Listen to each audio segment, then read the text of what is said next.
പ്രിയപ്പെട്ടവരെ, ഇന്നത്തെ ചോദ്യം: നിനക്ക് അനുഗ്രഹം കിട്ടിക്കഴിയുമ്പോൾ നീ എന്ത് ചെയ്യും? അനുഗ്രഹം കിട്ടുന്നത് വരെ എന്ത് ചെയ്യണമെന്ന് നമുക്കറിയാം. അനുഗ്രഹം കിട്ടിക്കഴിയുമ്പോൾ നീ എന്ത് ചെയ്യും? അതാണ് ചോദ്യം.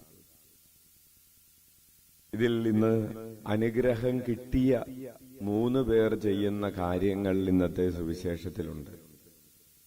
ഒന്നാമതായിട്ട്, അനുഗ്രഹം കിട്ടിയ ആള് പരിശുദ്ധ അമ്മയാണ്. പരിശുദ്ധ അമ്മ അനുഗ്രഹം കിട്ടിയതിന് ശേഷം ചെയ്യുന്ന ഒരു പ്രവൃത്തിയാണ് ഇന്നത്തെ സുവിശേഷത്തിലുള്ളത്. അനുഗ്രഹം കിട്ടിയ അമ്മ ശുശ്രൂഷിക്കുന്നതിന് വേണ്ടി എലിസബത്തിന്റെ അടുത്തേക്ക് ഓടുകയാണ്. നമുക്ക് കൈയടിച്ച് നന്ദി പറയാം. അതായത്, അനുഗ്രഹം കിട്ടിയതിന് ശേഷം എന്റെ നിയോഗമൊക്കെ പൂർത്തിയായി എന്ന് പറഞ്ഞ് വീട്ടിലിരിക്കുന്നില്ല. അത് മാത്രമല്ല, അനുഗ്രഹം കിട്ടിക്കഴിഞ്ഞപ്പോൾ അവളുടെ സമൃദ്ധിയില്, അവളുടെ ആ നിറവില് അവള് മറ്റുള്ളവരെ മറക്കുന്നില്ല.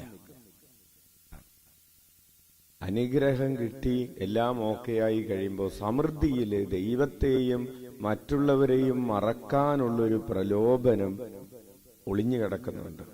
കിട്ടിയ അനുഗ്രഹങ്ങളെ നോക്കിക്കൊണ്ടിരിക്കും, ചുറ്റുപാടുമുള്ളവരെ മറന്നുപോകും. പരിശുദ്ധ അമ്മ അനുഗ്രഹം കിട്ടിക്കഴിഞ്ഞപ്പോൾ പിന്നെ അവൾ ചുറ്റുപാടുമാണ്, തന്നിലേക്ക് തന്നെയല്ല അവൾ നോക്കിയത്. ആർക്കൊക്കെയാണ് ഇനി എന്നെ കൊണ്ട് ഉപകാരമുണ്ടാവുക? അതാണ് ചോദ്യം. എന്നെ കൊണ്ട് ആർക്കൊക്കെ, എനിക്ക് 2 കൈയും 2 കാലുമുണ്ട്.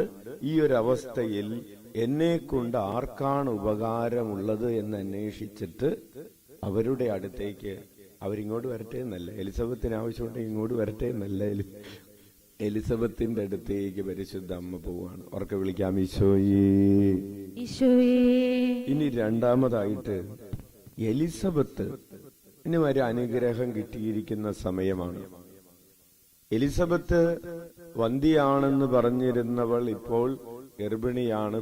6ാം മാസത്തിൽ എത്തിയിരിക്കുന്ന എലിസബത്ത്, പരിശുദ്ധ അമ്മ തന്റെ അടുക്കിലേക്ക് വരുമ്പോൾ തന്നെക്കുറിച്ചല്ല, എലിസബത്തിനെ കുറിച്ചല്ല സംസാരിക്കുന്നത്. എലിസബത്ത് സംസാരിക്കുന്നത് മുഴുവൻ മറിയത്തെ കുറിച്ചാണ്.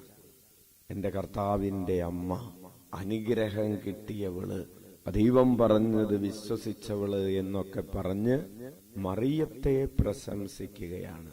എലിസബത്തിന്റെ ഹൃദയം എലിസബത്തിൽ ചുരുങ്ങിക്കൂടുന്ന ഹൃദയമല്ല, എലിസബത്തിൽ നിന്നത് പുറത്തു കടന്ന് മറിയത്തിലേക്ക് എത്തുകയാണ്. കൈയടിച്ച് നന്ദി പറയാം. Hallelujah, hallelujah. ഇതുപോലെ നമ്മുടെ ഹൃദയം നമ്മളിൽ തന്നെ ചുരുങ്ങിപ്പോകുന്നുണ്ടോ?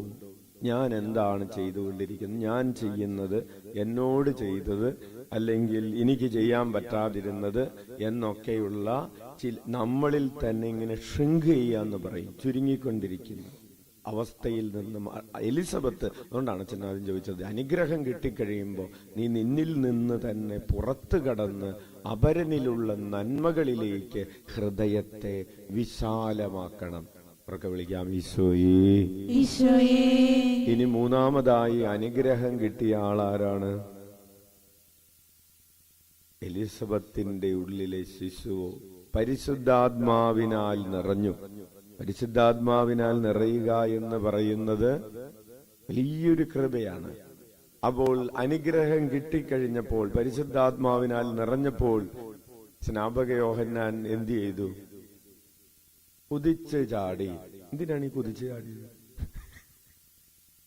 കുതിച്ച് ചാടി എന്നതിന് ദൈവത്തെ സ്തുതിച്ചു എന്ന് പറയുന്നൊരർത്ഥമുണ്ട്.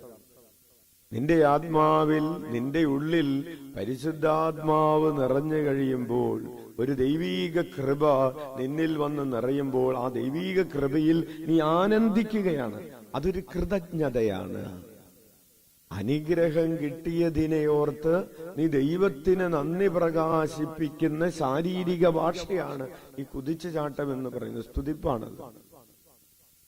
അച്ഛൻ വീണ്ടും ചോദിക്കട്ടെ, അനുഗ്രഹം കിട്ടിക്കഴിയുമ്പോൾ നീ ഇതുപോലെ സ്വയം മറന്ന് കർത്താവ് എന്നെ അനുഗ്രഹിച്ചിരിക്കുന്നു എന്ന ഒരു ബോധ്യം കൊണ്ട് ദൈവത്തെ സ്തുതിച്ച്, സ്വയം മറന്ന് സ്തുതിച്ച് അവിടത്തെ ആരാധിക്കുമോ? നിന്റെ ഹൃദയം കൃതജ്ഞത കൊണ്ട് കുതിച്ചു ചാടുമോ? നന്ദി നിറഞ്ഞ ഹൃദയം നിന്നിലുണ്ടാകുമോ? നിന്റെ പരിഭവങ്ങൾ അവസാനിക്കുമോ? പരിഭവങ്ങളുടെ ഓപ്പോസിറ്റാണ് സ്തുതിപ്പ് എന്ന് പറയുന്നത്. സ്തുതിപ്പിന്റെ ഓപ്പോസിറ്റാണ്, പരിഭവത്തിന്റെ ഓപ്പോസിറ്റാണ് സ്തുതിപ്പ്. അപ്പൊ സ്തുതിപ്പിന്റെ ഓപ്പോസിറ്റ് എന്താണ്? Hallelujah, hallelujah. അപ്പോൾ പ്രിയപ്പെട്ടവരെ, ഇന്ന് പ്രഭാതത്തിലുള്ള ഈ ചെറിയ ചിന്ത ഇതാണ്: അനുഗ്രഹം കിട്ടിക്കഴിയുമ്പോൾ നീ എന്ത് ചെയ്യും? നമുക്ക് കണ്ണുകളടക്കം.